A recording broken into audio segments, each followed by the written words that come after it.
Acerca de un proyecto que estamos desarrollando como Universidad Simón Bolívar en alianza con el Instituto Colombiano de Bienestar Familiar. El instituto tiene un programa que se llama Programa de Territorios Étnicos con Bienestar, y ahí estamos desarrollando dos proyectos con dos comunidades, la comunidad afro y la comunidad quichua. Bueno, antes de ir con esos proyectos, saludemos también a Celka Muñoz, que está con nosotros por este lado. Bienvenida a la FM, ¿cómo estás? Muy buenas tardes, pues muy bien, muchas gracias por la invitación, contenta de estar por acá. Ya de ladito está Ronnie Hipo, también lo saludamos, bienvenido, ¿cómo le va? Muchísimas gracias por la invitación, igualmente para ustedes, agradeciendo este espacio que nos brindan ustedes a la comunidad quichua para poder compartir. Bueno, Lorena, ahora sí.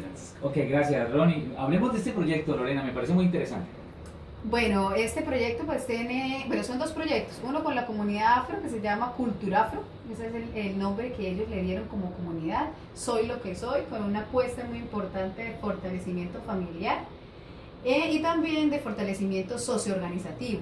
Y con la comunidad quichua, también el proyecto se llama, y me disculpan ahí Ronnie si de pronto me equivoco, se llama Ñucanchi Causeita, que significa nuestras vidas.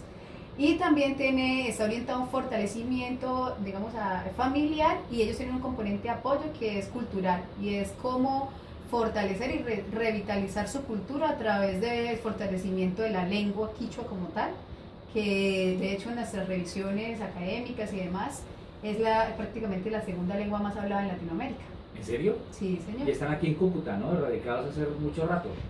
Sí, señor, pues los más antiguos tienen 50, 60, casi 60 años viviendo aquí en la ciudad de Cúcuta y pues han dedicado al comercio prácticamente toda su vida.